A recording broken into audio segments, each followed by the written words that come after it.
Are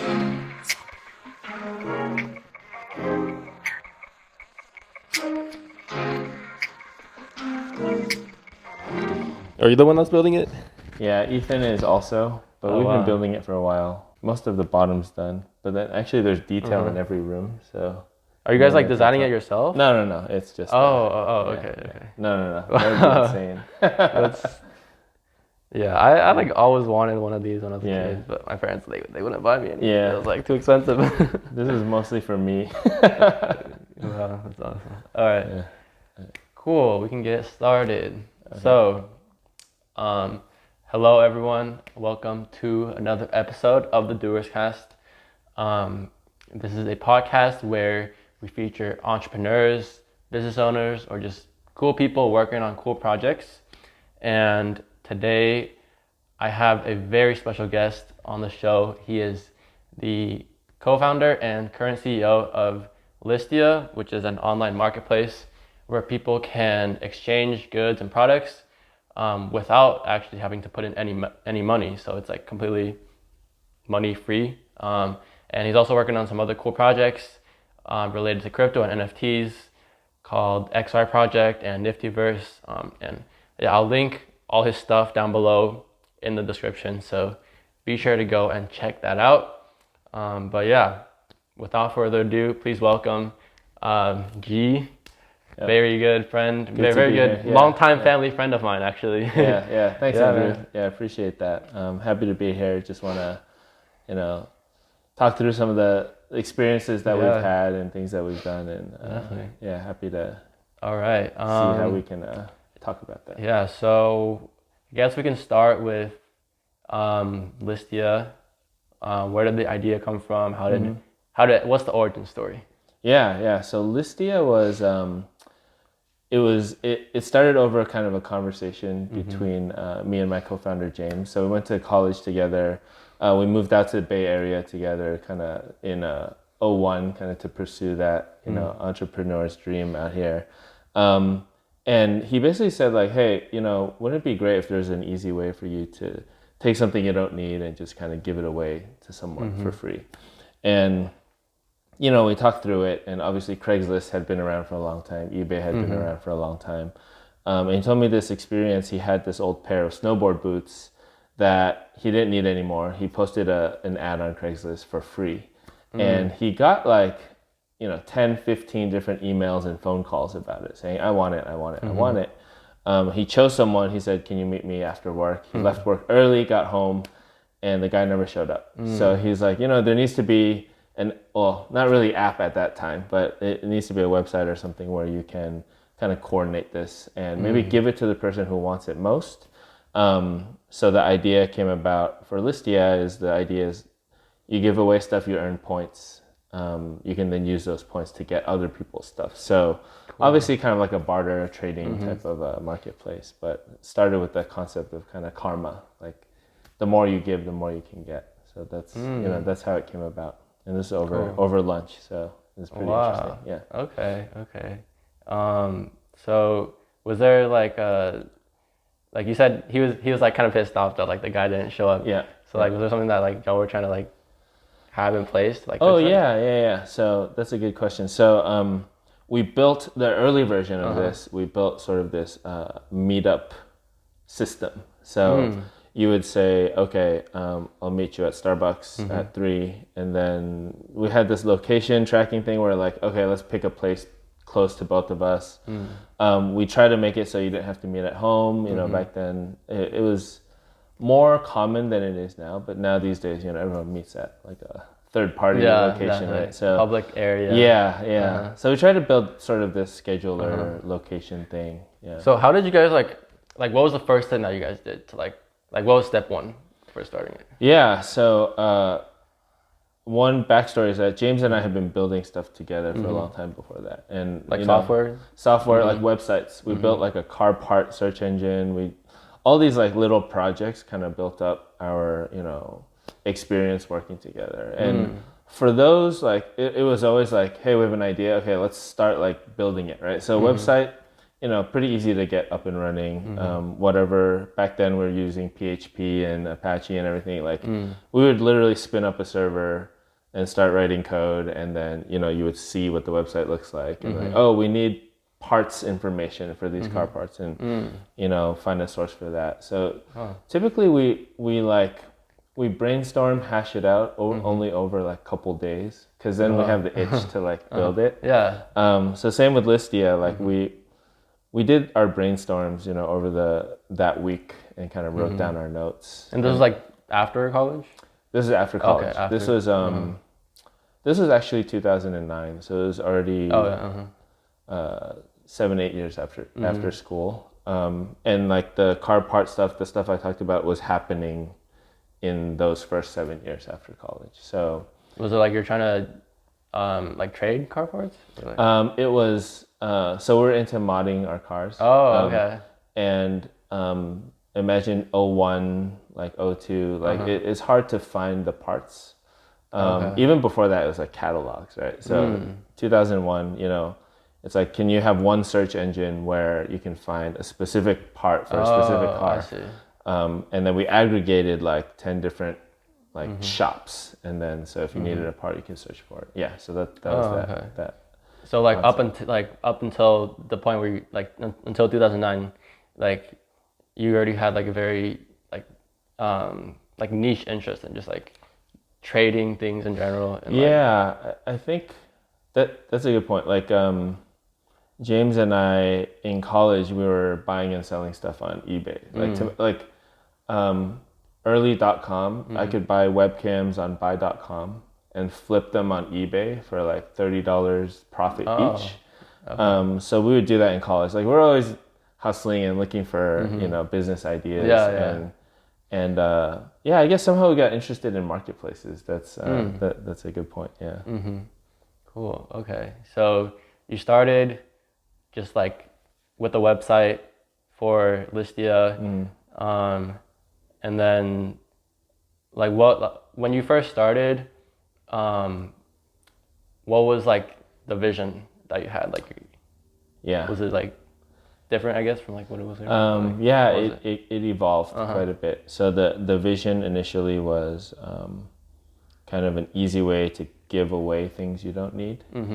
And so through that, we developed this karma point system, and that was to prevent people from not showing up, right? It's like if you put in some points, you're going to show up to pick up the item. And then that turned into like, okay, it's kind of like a virtual currency. So it became kind of this in-app point system, which quickly turned into, it's not money, but it's like points. So Listia became like a buy, sell, trade marketplace using points, rather than purely sort of a giveaway type of marketplace. Yeah. Okay. Yeah. And then like when you first started out, like how did you get people to like find out about this? Yeah. There's kind of a lot of tactics. So so marketplace is pretty hard to bootstrap. You need buyers and sellers all there at the same time looking at the same stuff. We got lucky early on. So we actually applied to Y Combinator with that initial kind of idea and prototype, and we're fortunate enough we got in, and through that summer we worked really hard on the product, and when we launched, we were able to get some press. At that point it was TechCrunch. So we got an influx of, still not enough for a marketplace, but thousands of signups that day. So it was really like Y Combinator. Yeah, and so that kick things up a little bit, and then that quickly dies off. So they used to call that like you get that big pop, and then they don't keep logging back in unless you're building something that's A, like very useful for them, or B, kind of like like groundbreaking. So we did things like cross post to Craigslist. We would like find stuff that people were giving away on Craigslist, and hit them up and say, hey, check out Listia. I'll give you some points if you do it. And that worked to some extent, and we did a lot of like local trades. So I sold off all our old video games, and I would meet like these parents in front of Safeway and like make the exchange and like, oh, like how did you find out about Listia? Like how do you like it? And just a lot of talking to people. And ultimately, like if you're looking for like very specific tactics, like early SEO stuff we did, early kind of even search engine marketing with buying clicks and like doing ads, but really doing kind of like things that don't scale like as well. Just things that you don't have to put too much money into. Just like So definitely we didn't have much money to use. So the early traction is just pure kind of hustling and looking for loopholes, looking for ways to leverage other existing platforms that have a lot of users. And let's say you're doing something like a little different from what they're doing, but the user base is sort of the same. Then within reason, sort of posting and talking about your own stuff. I mean, that's what like most people do nowadays. Like with Facebook, right? People run Facebook ads and like Instagram, like influencer marketing. Like I know a lot of people, they'll like try and like they'll pay like Instagram pages with a lot of followers to like do like a post about them, just like using those social platforms nowadays. But tell me more about like why Combinator, because I'm really like I think you're the first person we've interviewed who's actually gone through that process. Awesome. I want to learn more about it. Like, what was it like, I guess, getting in, and then like, how was the experience overall? It was amazing. It was, it really taught us everything we kind of know and still use to this day about, what it means to like start a company and like the steps you need to go through, and sort of the mentality is what we took away from it the most. Like obviously they helped, like I said, initial traction, press, and like even down to all our early investors. But sort of that mentality of like how to be scrappy early on, how to really hone in on something that people really want. So their mantra sort of build something people want. And it sounds basic, but every time you drill down into it, it's like, are you building this because you think the tech is cool? Do you think, it's a good way to make money? Or is it like, if you put it in front of 10 people, like, will they really want this thing that you're building, right? And for every feature, everything that you're kind of iterating on, just always applying that, mapping it back to that kind of quote is really useful for us. But, it was an interview process. We talked to them about our idea. You talked to like Paul Graham? So Paul Graham and Jessica Livingston, they are still, very involved in it. But at the same time, it's grown like 100x, since we've been there. So that was back in 2009. Like they recently announced like they give every startup like $500K now. So we got. I don't want to misquote, but it was something like 15K or 20K. But obviously, after demo day, we're able to raise some more money. So at that point, it was plenty. I know the whole funding environment has changed so much since then. 2009 was actually a huge downturn year for the whole economy because 2008 was the housing crash. And it was great for starting like a free marketplace of used stuff because people were thinking about how how can I make better use of the stuff that I have. So it worked out for us. Y Combinator is great. They're still helpful to this day. They'll help all of their companies even though they have. Oh, so like you guys are still like in contact with them and everything? Yeah.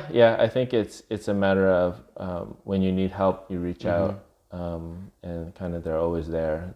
So the main thing is like that network that like that you become a part of. The network.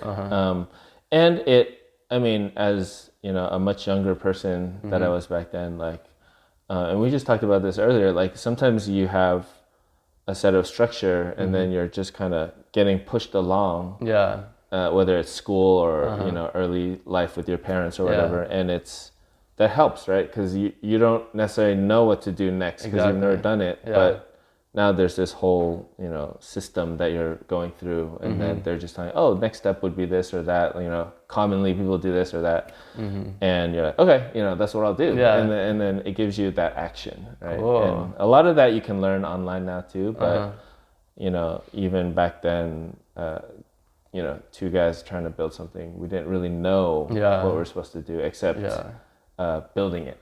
And so, we love building stuff, and luckily that worked out. Yeah. Cool. Yeah, that's really cool. Like the whole, like you have guidance around something that like normally you have to like figure out everything right by yourself. And it's like so valuable because you can focus on the stuff that matters, which is maybe the building and the product iteration. Was there anything that you didn't like about Y Combinator? I'm curious because my dad, he applied and I think he said that he like got in, but the thing that he didn't like about it and like why he like ultimately like he rejected the offer was because he said like he talked to Paul Graham and he felt like Paul Graham like didn't listen to his ideas. Like he was like, oh, like he would talk to Paul Graham and then Paul Graham would be like, oh yeah, just like go read this article that I read, or like go read this book. And he felt like it just like he wasn't like they didn't like take him too seriously, I guess. I don't know if that's something that you like felt. So I was actually working with your dad at that time. So we talked about it as well. It's now that I've gotten to know Paul, or at least, when I was going through Y Combinator, we were closer. It's not that he's not listening. It's more, he has so many like ideas kind of in his head when he's talking to you about your idea. And the fact that he got in is sort of like, okay, you are, a great entrepreneur, love what you're building. But I think what we learned early on is like, you have an idea and where you end up really isn't necessarily where you started. So sometimes it's just like all those ideas are out there. And I've known other founders who, they really wanted to build this one thing, and maybe the partners at YC were saying, oh, you should look at this, or this as alternatives. And, they love giving that sort of advice. So it's really up to the entrepreneur to say, no, I'll stick to my guns or not. Definitely. And there's no right answer. It's just, that's how they think, I think. So cool. Yeah. Okay. So, all right. So then after Y Combinator, I mean, you guys get like a bunch of attention. Yeah. And then it slowly like just like dissipates, like you said. Right. So, after that, like, I mean, like, was there like, what was like the hardest obstacle that you have to get through afterwards? Yeah. So the hardest one then and now for everything that we're doing is always kind of the distribution of your product, the marketing, the growth. Like, it's like as a builder, tech always fascinates me and new trends always fascinate me. And I love building something that's cool. But at the end of the day, you need to get in the hands of users, right? Yeah. So just needing to have like a core focus on that from the start is always very useful. So like, I'm going to build this thing. Okay, the very next thought is, how am I going to get it into the hands of people who would find it useful, right? And as builders, we often think, if it's good enough, it's going to be, people will use it because it's that good. And that does happen, but it's hard. It's really hard to hit that. And it's much easier to build something, find the right hooks and connections into either existing platforms or what have you to get the word out there. Sometimes maybe it is just marketing, right? But other times it's like, if you're filling a need, just to get your product in front of people who hit that problem every day, and then the word, can get out. But do you have any like very memorable memories of, or like very just like specific things you remember where like, I don't know, like stories, I guess, where it was like you had to like, you were just like under high pressure, and then like, how did you get out of that? Yeah, let me try to think. Yeah, I mean, I think in like VC pitches, it happens a lot. It's just the most obvious, where they ask you a question and you really don't have the answer, but you don't want to just kind of BS your way through it. So being able to say, like, okay, I don't really know. Yeah. Like, I had to do that a few times. The first couple times, it's so nerve-wracking because you're like, they're gonna think I'm so stupid. Yeah. But ultimately, it's better. I've also done where you kind of try to talk your way through it, and then you get that kind of weird look on their face, and they know like you don't really know what you're saying. Yeah, no, I feel that. So yeah, there's definitely those pressure situations. How did you like develop that skill of like speaking, pitching, I guess? Yeah, it's just practice. I wouldn't say I'm a good speaker like in front of a large audience, but I do enjoy talking to small groups or one-on-one, and it's like it has become very natural for me. So it's I think those are all different skills. So like speaking in front of a large group is something I haven't done much of, and I don't feel comfortable doing it as much as like a small group fireside chat. Like talking about experiences is easy, and I would say like for me, like pitching VCs, it's like 1,000% easier when I like fully believe in what I'm doing.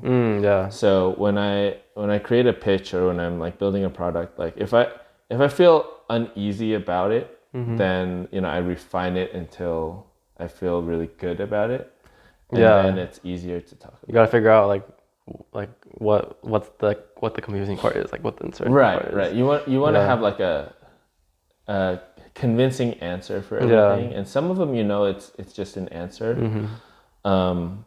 So I guess I'm only a good salesman if I believe in the thing. I'm probably not a good salesman if like I don't believe in it. Yeah, that makes sense. I mean, I feel that because like I'm very bad at like bullshitting my way through things, like especially like schoolwork. Right. Like I feel like in school, so many people they'll it's like, oh, there's this presentation I gotta do, like this thing I gotta talk about that I don't really care about, right?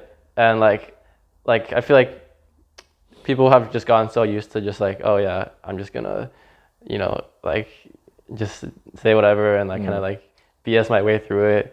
But like I've never been able to do that. Like I just like if I don't want to talk about it, or like if it's just like not like in the right place in my mind, then if you like throw me on a stage, then I'll just be like, I don't know what to like. I don't know, like when it's like artificial, it's hard. When you have to prepare something just to talk about it, it's hard. When it's like a lot of these really good speakers, they're really passionate about whatever it is they're talking about, and it shows. Like even just like, I mean, like talking on the podcast, like whenever like first started out on the podcast, like I would be like super nervous sometimes, and like I started with my friends last summer, and we would try to come up with like very like specific like questions, like we like write them down and like have them like reading off them like during a podcast, and like we tried to like script like a whole intro and everything, and we were like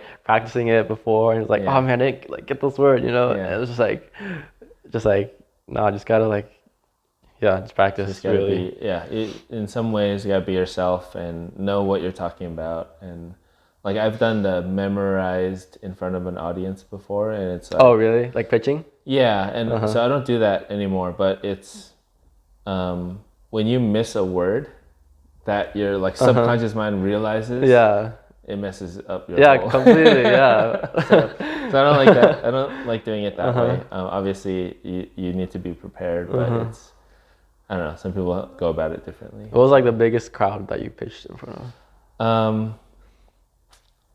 Not that big. I mean, pitched would really just be like demo days at Y Combinator.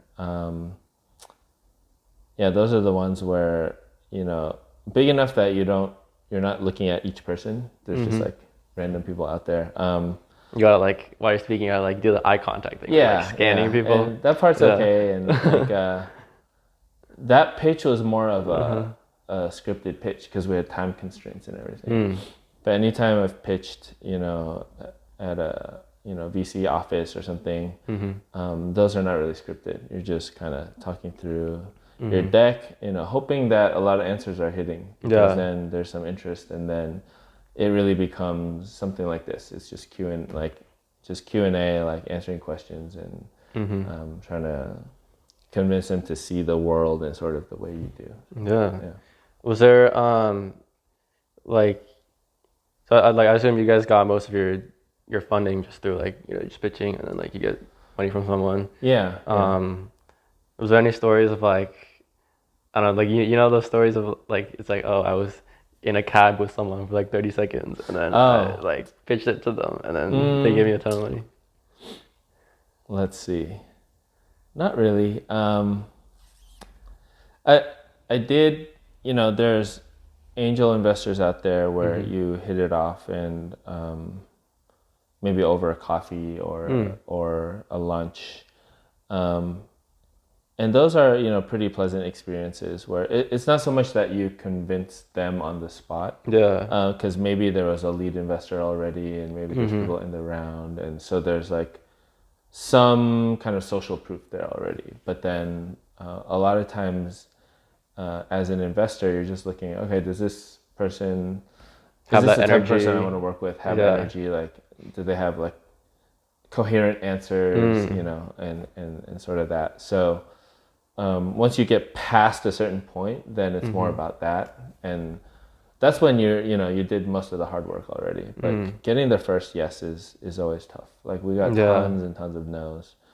And then one day someone's like, oh, I can see that. And it's a mix of like, okay, you've had, 10 no's as practice, right? to get there. But the other part is really just like, when we're talking about tech ideas, most of the time they sound pretty ridiculous. So someone just needs to believe the same thing you do.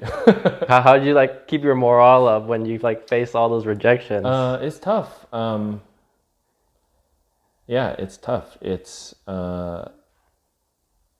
I think that's where some of the advice from advisors, and in our case is Y Combinator, but anytime you have advisors who've been through it, you call them up and they'll tell you that that's normal.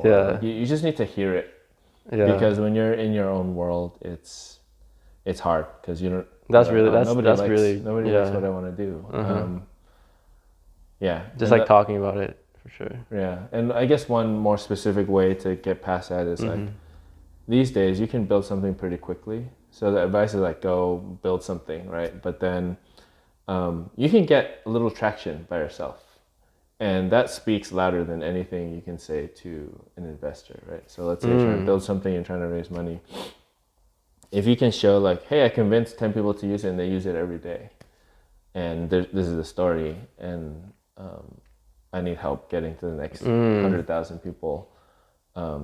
They love that, right? That's true. Because it's like, if you can do it with this like limited amount of resources that you have, then it's like, if I give you a lot more of this, then you like, right. Yeah. A, they're like, oh, you know how to build it. B, like you're scrappy enough to get some users. And C is like, okay, we can help you, right? We know how to do the rest. So, which they don't necessarily know how, but they can introduce you to all the right people too. So awesome. Yeah. All right. What's like the most like stressful memory you have? I'm just curious of like building it. Yeah, so there's was there like a low point, I guess, that you had where you were like, man? Yeah, it's kind of like so one really stressful point was we were growing really, really quickly for a few years there, and almost overnight it kind of stopped. So like the numbers started to flatten out and everything just like wasn't going up. It was going crazy, and that any of those points during the life of the startup, like it happens many times, but I remember one specifically, and like when everything's going well and suddenly it's not, those are really stressful because like you don't necessarily know how to get back to where you were. You're like, why did people leave all of a sudden? Yeah, you need to dig in to find out what happened, and the engineer in me is like, oh, let me figure this out. Let me figure out what happened. Yeah. But sometimes you can't. You just like don't know. In this case, we figured out like we were using Facebook's like invite system for a couple years to great success. People would sign up, invite their friends, more people would sign up, and they basically everyone started doing it, and they basically shut it off. And so like. Sometimes you'll have like they stopped letting you invite people? Yeah, so they turned off that feature, essentially a lot of social apps were using it to spam friends. I see. I don't know if you remember, it was probably 03, 04. Anyway, you might have No, been I don't kind of remember. young. 03, 04, It's no. a lot of social apps were Uh-huh. growing so quickly on Facebook. And we Oh. weren't on Facebook, but we were still using that mechanism, like growing like crazy fast. And so when we were in it, we weren't realizing like this is why, we're growing so fast.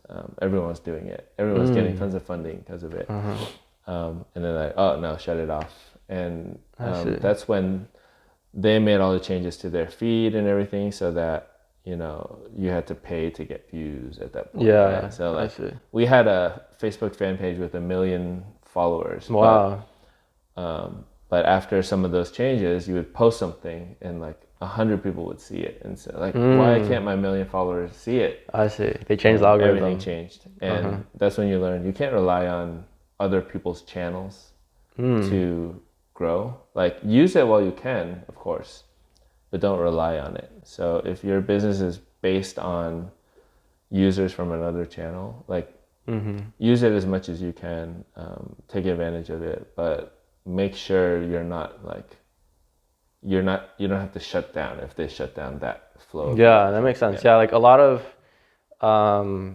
like I make like YouTube videos sometimes, so I'm like kind of learning a lot about like creator economy on YouTube. And a lot of YouTubers, they they have like their fan base on YouTube, but they try to, or just like a lot of influencers in general, not necessarily YouTube, but just like Instagram, like a lot of people lately, they try to like have like an email list and like get people like just like to migrate over from like their main platform, so that if one gets shut down, it's like, oh, I still have this. Or like people will like have their own website or something. It's like, oh, just like come do this thing on my website. Right. Yeah. So you want to own your means of distribution, community, your fan base, your whatever it is that you're doing. Cool. There's huge platforms out there that you can kind of trust them for a long time until you sort of make it, and then that's when you see people, actually, can you enter your email here? Because they don't let me contact you anymore. Yeah, so, that's true. So how did y'all like pivot off of that, like once Facebook started like shutting all down? So we were lucky, like most of our passionate users, they're using it. So it's more about like, how do we continue growing? We weren't like shrinking. So we started doing a lot more experimentation with SEO, even more search engine kind of marketing, so paid marketing. And then Facebook eventually figured out how to effectively acquire users using paid marketing on Facebook. But then you become like, your business better be making money to justify kind of that ROI on spending money. So that's true. It's harder when you're building like a free service or a free app, or you're not monetizing your users. Then you can't do this. But as a marketplace, we were making money, so we kind of pivoted towards paid marketing, just like the entire sort of rest of the industry. But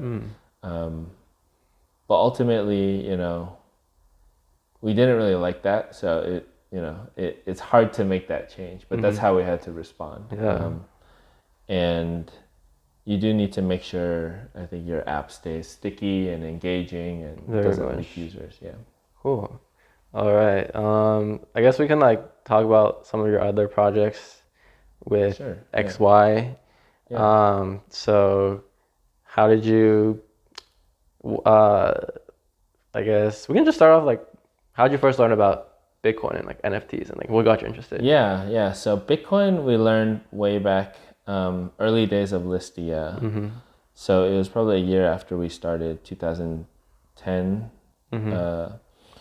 where, someone told us about it and like, oh, Bitcoin, that's kind of like, we were using points to buy and sell. We called them credits back then. It's like, oh, this sounds really interesting. Like it's a currency that's kind of like this point system that we built, but it's decentralized and anyone can use it. So we actually allowed people to list Bitcoin on Listia way back in, it wasn't 2010, but it was like 2012, 13, 14. Like people were really early. just like a little subculture. And it's just a few listings here and there, but people were interested in it, and that's what got us more and more interested in sort of this idea of cryptocurrency. And then most recently with like NFTs. So it was probably a year ago at this point, we introduced like NFTs on Listia. We replaced our centralized normal badge system with a couple NFT badges that you could buy and trade amongst the community. And people loved it. And it was just sort of this light bulb that went off like, NFTs, there's the whole speculative market out there. And people are still figuring out how it ties into games and things like that. But just the fact that you're on an app or a community and you can have ownership of one of the digital assets in that app feels really good. And it's sort of this thing that you convince people, well, like, you like your physical things in real life. But if you think about it, how much time are you spending online in sort of this digital world, right? And it's almost trumping sort of the real world part of things, right? Yeah, and like physical items are like, I mean, they're a liability. Sense. And like you're on your phone all day. You're on, if you work on a computer, you're on a computer all day. The things you own in there are equally important, and that's sort of this whole concept of NFT kind of, it's just the technology to back that sort of idea, but it's really powerful. So I think, by introducing things into Listia, sometimes we learn about kind of new technology. So how does that like the badge thing work? You said like you replaced it with NFTs? Yeah, so we didn't replace it. We still have all the original badges. Or what is a badge? A badge is like a achievement that you get. It's a reward for an achievement. So our users have like, dozens of badges that they display. It could be like, I'm a fast shipper. I've listed over 100 auctions on Listia, like that. So it just gives you that credibility as a seller, basically. Okay. And they're fun. They all have their own image. And so we created NFT versions of not achievements, but like fun things, like I love Listia, or like I love Bitcoin, or I love Ethereum, to show off kind of your things you like. Right. So people can like buy and sell those badges? Yeah. So what we did was we just dropped them all as like auctions on Listia, not knowing what would happen. And people started to buy them. Cool. And it was really cool. And we made it so they could trade them with each other too. And so that really kind of opened our eyes to the idea that NFTs maybe aren't just for speculation outside, but regular apps, Web 2 sort of apps probably will need this. So, a lot of utility. Yeah. To basically give people utility, and that's sort of our newest kind of thought is NFTs, not just for collecting, but for additional utility. And every app will have its own reasons why they want it. So. Wow, that's really cool. Like y'all got on the train early. I remember last time I was talking to you, you said that like you guys were kind of like too early with the that was with like Ink, right? Ink protocol. Like tell me about that. I think that was just like we were trying to build like a decentralized marketplace, and this was right when a lot of blockchain stuff was taking off, and we had really high hopes for how do we take everything we built on Listia and turn it into sort of this marketplace with no middleman, no central structure. You just can buy and sell outside of all that. And, we worked really hard on it, and we had some early users, and it just wasn't something that would take off yet. And it still hasn't. Because people are like, oh, wait, there's no one like controlling it. It's like, it's all decentralized. Like, So like eBay's still growing, Amazon's still growing. And so we're still trying to iterate on that, those core concepts, and see when's the right time to maybe go at it again. But sometimes stuff is just really early. Like, and then the whole kind of crypto blockchain market like crashed for like a couple years, right? And recently kind of coming back, although now it's down again. You know, it comes in waves. So there's a speculative wave, and then the speculation dies off. But then like and then like over a very long term, it like slowly gains. Right. And it's because people get really excited about it, and I love that. Like there's so much excitement in the tech, but it takes time to build everything out. Yeah. Right. So now like people are still building infrastructure. Like we're taking a lot of the stuff we learned and we built like NFT kind of APIs infrastructure, and this time sort of taking the approach of let's help companies build, you know, things that can exist on this instead of building one thing ourselves, and hopefully that sort of strategy, you know, can help us use a lot of the stuff that we built, right? So that's like talking about Niftyverse, right? Yeah, that's right. So we have a thing called Niftyverse where it's an API that helps companies essentially give NFT wallets to all their users and also create NFTs. So if you're like Listia, we give every user a wallet and we can create NFTs and give them to the users all through just a couple of API calls. And that's so it's not like you ask them to like connect it to MetaMask because like you have your own wallet. Yeah. So that's why like you can be on Listia and get an NFT and oh cool. And then the way we interface back to the real world, real NFT world, is you can transfer it out to whatever wallet you want. I see. So if you do know how to use MetaMask, which is the minority on like an app like Listia or most apps, you can still transfer it out and like put it on OpenSea or what have you. So it's cool. fully compatible. Our thought is that, you know, apps need this sort of easy to use, fully kind of embedded experience rather than asking all their users to go get MetaMask, right? So so that's one thing we're working on. Oh, that's cool. Like it's like I think I told you last time, like this other guy that we interviewed, Kangol, if you're watching this, he's building like a similar thing, but like your guys' thing is like consumer focused, and his is like focused for like businesses where they're trying to like help integrate NFTs for like businesses. So if businesses want to like, you know, use it to like better store their users' data or something like that. Right. Then, like, interesting. They're building like the platform for being able to do that. Yeah. No, that's awesome. I love that. It's there's so many potential use cases out there. I think it still might be one of those stories where it's kind of early, but we can see how it's very useful already for games and other social apps. So it's, you know, it's coming. It's there. I think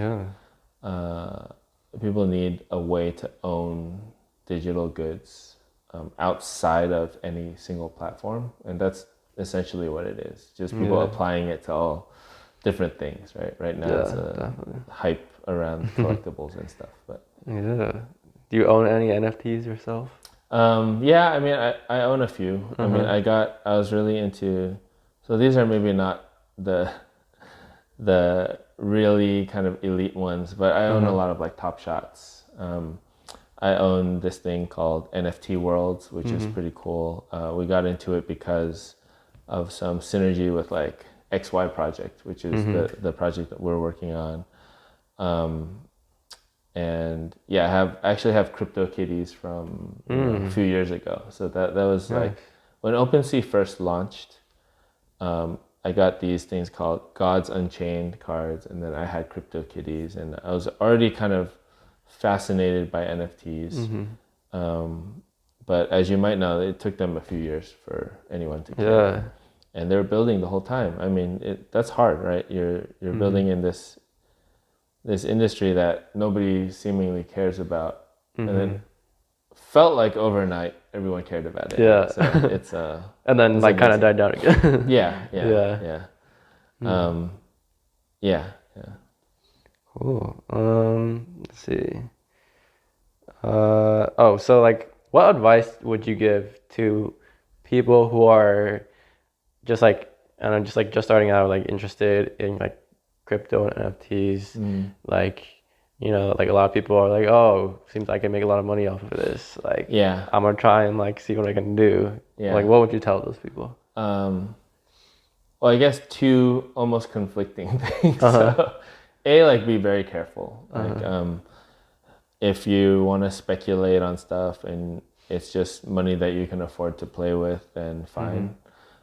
Just remember, a lot of these people who are making, $10 million from $1 million, like they made that $1 million by getting lucky from like $1,000. So like, it's a lot of these people are using sort of play money. So don't take what you read as like fact, right? You're not gonna make $1 million from $1,000. Yeah. You might lose $50,000, right? If you're kind of doing that. Yeah, because for every story you hear of like someone making like $1 million, there's like 100 stories of people like losing, yeah. So the flip side to that, and why I think it's a little contradicting, is like, to understand the ecosystem, you have to kind of play in it, right? So maybe the flip side is like, not to take big risks, but do play with it. Like buy NFTs, hop in their discords, go in the communities, like see what it's all about. Just do something, just like, take action to any ideas that you have and just do something. Definitely take action. Yeah, so I love sort of that, the theme that you have here. It's right, like not everyone can afford $100 or $1,000, like $10, $5, $1, like get some, Ether, go buy some NFTs, go in their discords, see what it's all about. You'll see people hyping up their own projects, shilling this and that, but you'll be learning. Maybe you'll get lucky, but if you don't, then make sure you're okay with the money you spend. You still own the NFTs. That's kind of the beauty of it. And go from there. I would say there's no way to learn about this whole world by reading about it. Yeah. You have to just kind of be in it. So, you gotta experience it. Yeah. I read somewhere it was like you retain like 10% of things you like from reading, and then from like actually experiencing it, it's like you retain like 80% of it. Yeah. So it's very So we were trying to build sort of this metaverse thing around XY project, which we talked about, and that's what if you guys don't know what XY project is, basically it's like a giant grid of pixels, and it's like 1,000 by 1,000. Wait. 128. 120 by 128. Yeah. And each little square is an NFT, and you can buy it, and it links to like OpenSea. Yeah. And I've been like looking at it a lot lately, and it's like really cool. It's so that's exactly right. It's a grid of coordinates 0, 0, 0, 1, all the way to 127, and it's we gave it away for free, so it's just a free mint, and all the data is on chain. So most of these projects, a lot of the data is just like hosted on S3 or IPFS somewhere. So the coordinate is stored on the chain, which just means when you own a coordinate, it's self-contained. It doesn't need to link out to anywhere. And over the course of a month, it kind of just took off, and thousands of people came to claim their coordinates. And now they're all gone. So at this point, people a little bit here and there are buying and selling them. But we're been talking to the community, and they want to create sort of this metaverse game out of it, right? So it becomes a map of maybe a Minecraft style game or something like that. And then you own your plot of land and you can play, and it's pretty interesting. So like we're looking into that now, see which parts of the community can help build it, because this is sort of like a community project.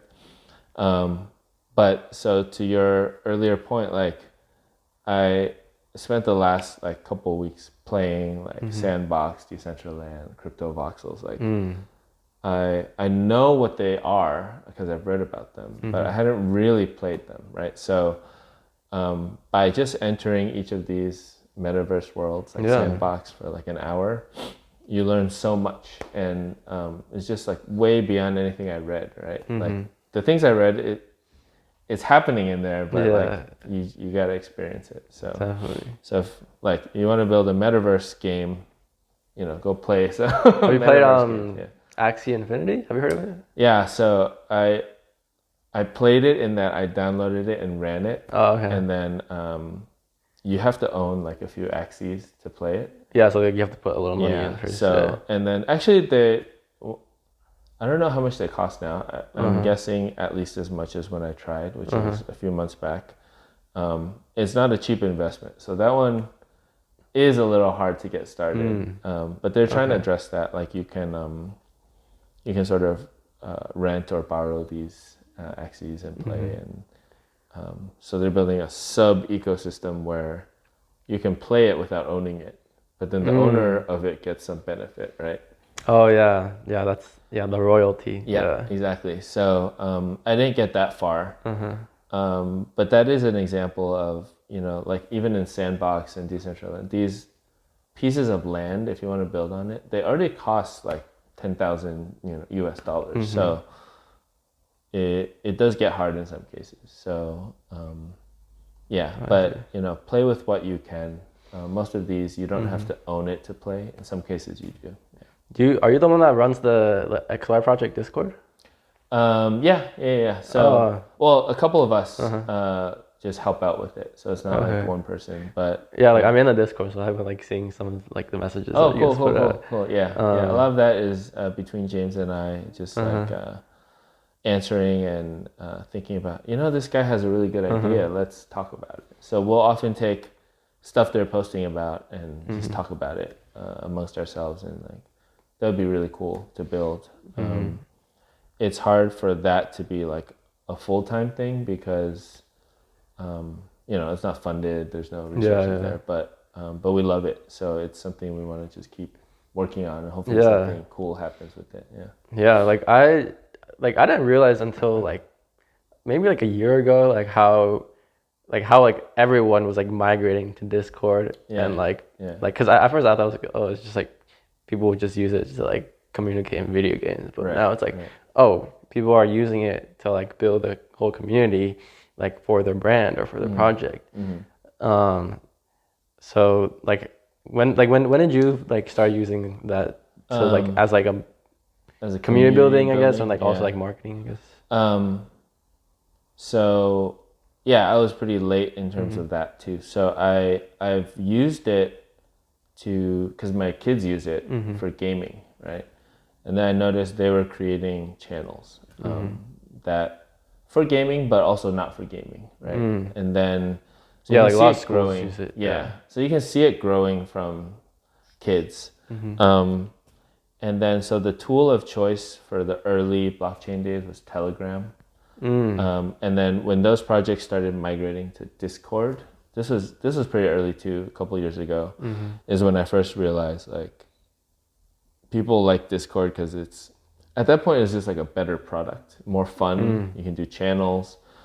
Telegram is like one chat room. Right? So that's when people moved there, and then with the whole NFT craze, people just said, okay, let's build our whole communities on here. And now it's kind of the tool of choice. I don't love chat because it's easy to miss stuff. Right? It's almost so real time.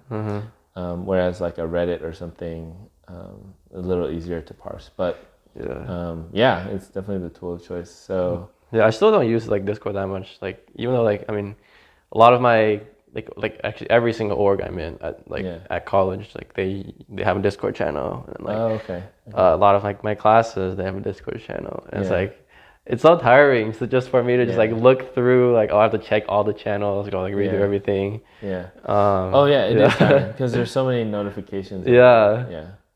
So when you're doing NFTs and you have like 12 channels that you're in, you don't really see everything.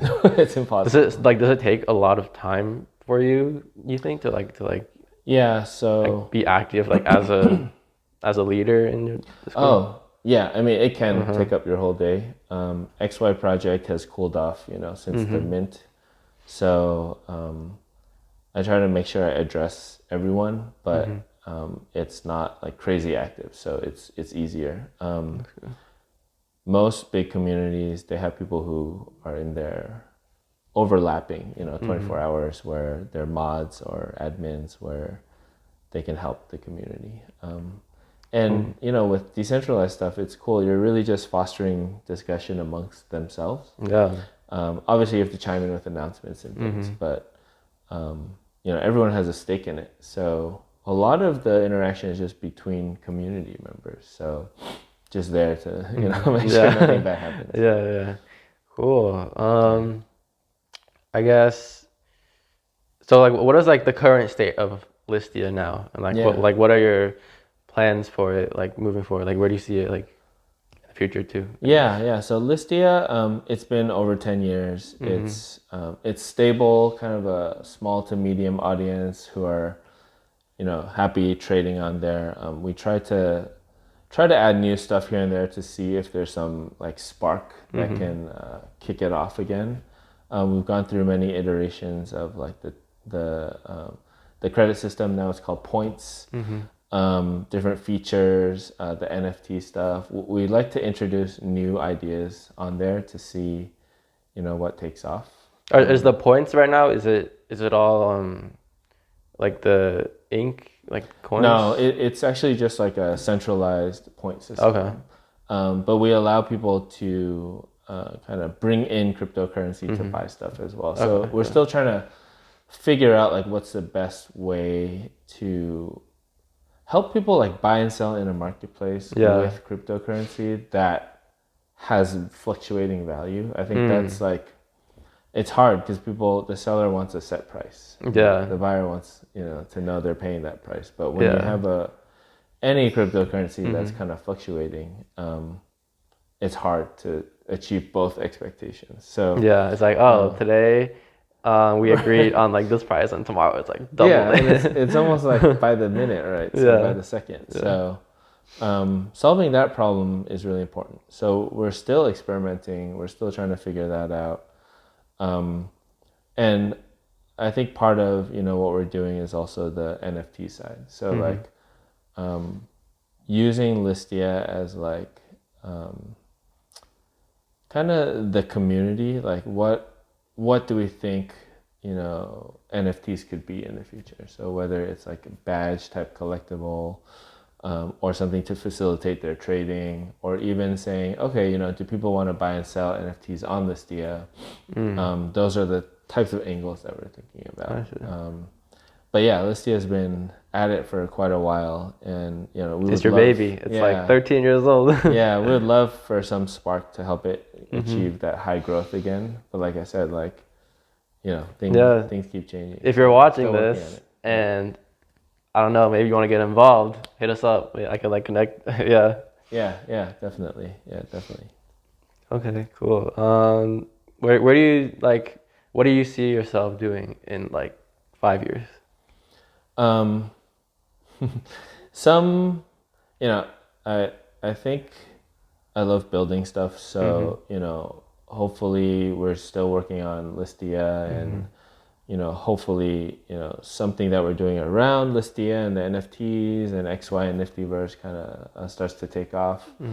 And I have high hopes for sort of some of the new stuff we're working on, but also getting Listia back to that stage where it's growing quickly. Maybe it'll probably have to be kind of a different niche or something.